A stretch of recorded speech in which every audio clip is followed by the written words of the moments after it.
Topic है वो है कृषि कल्याण अभियान। ये कृषि कल्याण अभियान इम्पोर्टेंट है क्योंकि ये किससे संबंधित है, ये doubling the farmers income by 2022 से संबंधित है। 2022 तक जो किसानों की आमदनी है उसको दुगना करने का जो लक्ष्य रखा गया है उससे संबंधित है ये, राइट। तो इसके बारे में आपसे पूछा सकता है, जो जितनी गवर्नमेंट स्कीम्स हैं उनको आप जरूर प्रिपेयर कर लेना क्योंकि वो आपसे डायरेक्टली इनडायरेक्टली उसके बारे में क्वेश्चंस पूछे जा सकते हैं, right? You have to prepare all important government schemes which which are relevant or which are related to upcoming years। मतलब जो पूरी तरह से कंप्लीट हो चुकी है, खत्म हो चुकी है, उसको भले ही उतना मत याद रखना, लेकिन जो अभी पूरी तरह से कंप्लीट नहीं हुई है या जिसका टारगेट जो है वो इस ईयर में कंप्लीट हो रहा है या नेक्स्ट ईयर में कंप्लीट हो रहा है, उस ऐसी स्कीम्स को जरूर आप एक बार पढ़ के जाना क्योंकि वहां पे आपसे पूछा जा सकता है उन सभी स्कीम्स के बारे में, right? So you have to answer, you have to first prepare that topic also, right? तो सारे टॉपिक्स उसी हिसाब से आपको प्रिपेयर करते जाना है। तो वो यहाँ पे सिंपली हम लोग एनालाइज करते हुए चलते हैं, चीजों को मैं आपको डिफाइन करते हुए चलूंगा।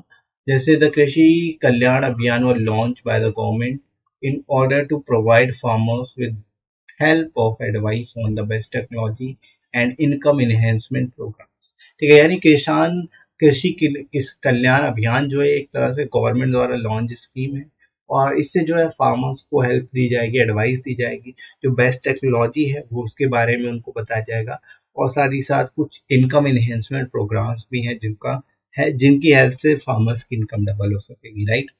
द कृषि कल्याण अभियान was launched by Government of India in 2018 under the Ministry of Agriculture and Farmers Welfare। ठीक है, यहाँ पे आपको ध्यान रखना है इसकी शुरुआत कब हुई। कृषि कल्याण अभियान जो है 2018 में 2018 में लॉन्च किया गया था और ये किसके अंतर्गत आता है, ministry of agriculture and farmers welfare के अंतर्गत। ठीक है, यहाँ से भी आप इसको ध्यान रखते हो, ministry of agriculture and farmers welfare, right. तो इजिली याद रहेगा, डिपार्टमेंट याद रखना है, इससे रिलेटेड पूछा जा सकते हैं। इसके साथ ही साथ फ्रेंड्स आप IBS CIO Tier 3 के इंटरव्यू बैच को ज्वाइन कर सकते हो जो आप सभी के लिए काफी इंपॉर्टेंट होगा। इसमें आपको मॉक क्वेश्चंस मिल जाते हैं, नोट्स एंड PDF भी मिल जाती है और इंटरव्यू से रिलेटेड जो इंपॉर्टेंट चीजें हैं वो सारा आपको कंटेंट भी मिल जाएगा, राइट। यहाँ पे आपको इंटरव्यू टिप्स, करंट और सिक्योरिटी से रिलेटेड इश्यूज को भी कवर कराया जाता है पूरा का पूरा। डेली मॉक क्वेश्चन आपको दिया जाता है प्रैक्टिस के लिए, साथ ही साथ जो इंपॉर्टेंट इंटरव्यू क्वेश्चंस हैं जो आपसे पूछे जा सकते हैं, चाहे वो पर्सनालिटी डेवलपमेंट से रिलेटेड हो या अदर रिलेटेड सेक्टर से रिलेटेड हो, राइट। साथ ही साथ 25+ आवर्स की आपको लाइव इंटरेक्टिव क्लासेस मिल जाती हैं जिनको आप एक्सेस कर पाओगे। 24/7 आप कभी भी अपने डाउट्स क्लियर कर सकते हो। साथ ही साथ रिकॉर्डेड वीडियोस भी आपको 24/7 रिवीजन के लिए मिल जाते हैं। गर्ल्स के लिए सेपरेट ग्रुप भी है और आपको इस बैच को जरूर एनरोल करना चाहिए क्योंकि यहाँ पे आपको काफी कुछ सीखने को मिल जाएगा और अलग से कुछ तैयार करने की भी जरूरत नहीं पड़ेगी, सारी चीजें आपको एक ही जगह पे एक सीक्वेंस्ड मैनर में मिल जाती है, राइट। तो लिमिटेड सीट्स ही अवेलेबल है, इस वजह से आप इस बैच को जरूर एनरोल करिए, राइट फ्रेंड्स। इसके अलावा आपको एडिशनल 10% डिस्काउंट मिल जाएगा। डिस्काउंट कोड आपको यूज करना है SG10 आप जब यूज करोगे आपको 10% डिस्काउंट भी मिल जाएगा, राइट फ्रेंड्स। तो डिस्क्रिप्शन में दोस्तों लिंक दिया गया है, वहां से जाके आप डिस्काउंटेड रेट पे जो है इस बैच को एनरोल कर सकते हो, डिस्काउंट कोड यूज कर सकते हो SG10, राइट फ्रेंड्स। क्वेश्चंस इससे रिलेटेड कुछ इंपॉर्टेंट फैक्ट्स हैं जो आप याद रख सकते हो, जैसे the scheme was incorporated under the vision of doubling farmers income by 2022। ठीक है, यानी इस स्कीम को एक तरह से इनकॉर्पोरेट किया गया है कि इसके विजन में डबलिंग फार्मर्स इनकम बाय 2022 तक किसानों की आमदनी को डबल करने से संबंधित है ये, right. It was launched with an aim to add, assist and advise farmers to improve their farming techniques and increase their incomes, right। यानी इसको लॉन्च किया गया था, उसका एम क्या था, जो फार्मर्स है उनको ऐड दी जाए, सहायता दी जाए, असिस्ट किया जाए, एडवाइस दी जाए ताकि वो अपनी फार्मिंग टेक्निक्स को इम्प्रूव कर सकें। ये जब फार्मिंग टेक्निक्स इम्प्रूव होंगी तो उससे क्या होगा, उनकी इनकम भी इम्प्रूव होगी ऑटोमेटिकली, राइट। तो यहाँ पे इस तरह से आप बता सकते हो उसके बारे में। Under the Krishi Kalyan Abhiyan, various activities to promote best practices and enhance agriculture income are undertaken in accordance with an income action plan। ठीक है, अब ये पॉइंट भी इंपॉर्टेंट है, यहाँ पे आप बता सकते हो कल कृषि कल्याण अभियान जो है इसमें वेरियस एक्टिविटीज को प्रमोट किया जाता है जिससे कि एग्रीकल्चरल इनकम इंक्रीज हो सके फार्मर्स, राइट। और एक तरह से एक एक्शन प्लान के अकॉर्डिंग जो है सारी चीजें चलती, राइट। यानी एक स्ट्रक्चर्ड वे में, एक प्लान्ड वे में सारी चीजें जो है ऑर्गेनाइज्ड है, right? The action plan is formulated by including various departments of ministry such as Department of Agriculture, Cooperation and Farmers Welfare, Department of Animal Husbandry, dairying and fisheries etcetera.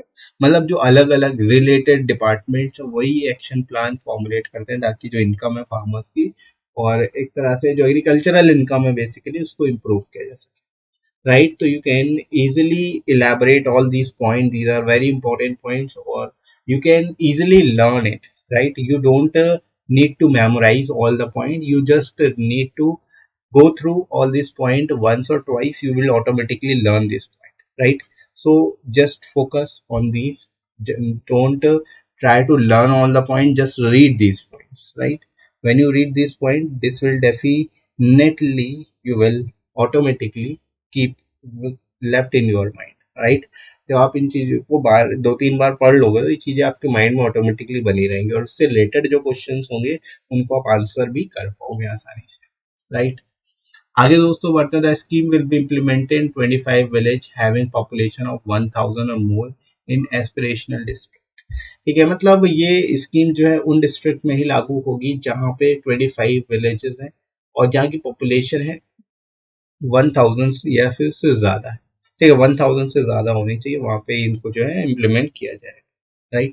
The district are identified with the consultation of the Ministry of Rural Development in accordance with the guidelines of नीति आयोग।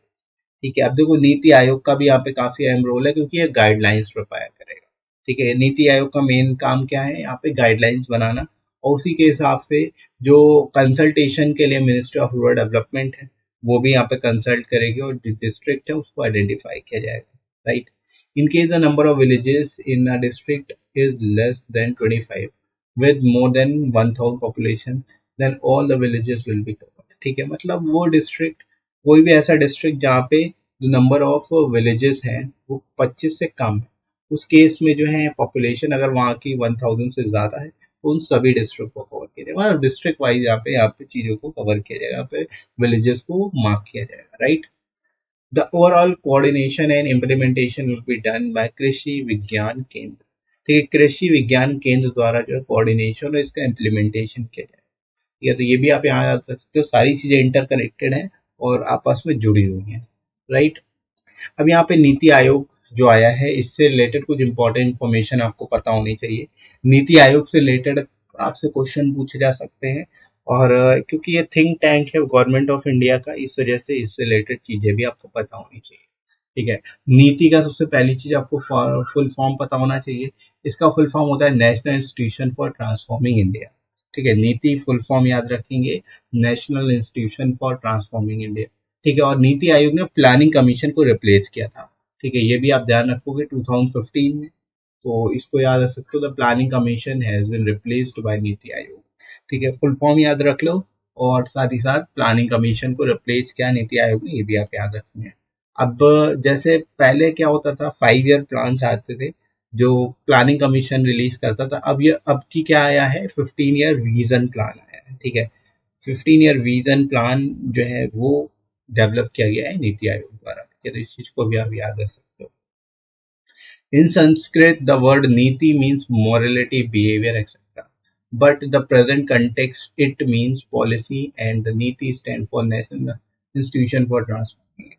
ठीक है, अब देखो संस्कृत में नीति का मतलब क्या होता है, मॉरलिटी या फिर बिहेवियर। ठीक है, लेकिन जो प्रेजेंट कंटेक्स्ट है उसमें नीति का मतलब है पॉलिसी। ठीक है, यहाँ पे नीति का मतलब पॉलिसी है और नीति का फुल फॉर्म भी आपको बता दिया गया, national institution for transforming India. अब इससे रिलेटेड कुछ फैक्ट्स आपको याद रखने हैं जो आपसे हर वक्त पूछे जा सकते हैं। ठीक है, आपके इंटरव्यू में ही पूछे जा सकते हैं और अदर भी आपको पता होनी चाहिए इससे रिलेटेड इन्फॉर्मेशन। ठीक है, अब जैसे फर्स्ट ऑफ ऑल यही पूछा जा सकता है कि नीति आयोग का फॉर्मेशन कब हुआ, तो फॉर्मेशन हुआ इसका 1 जनवरी 2015 को और 1 जनवरी 2015 को इसने रिप्लेस किया प्लानिंग कमीशन, राइट? तो ये भी आप ध्यान रखोगे।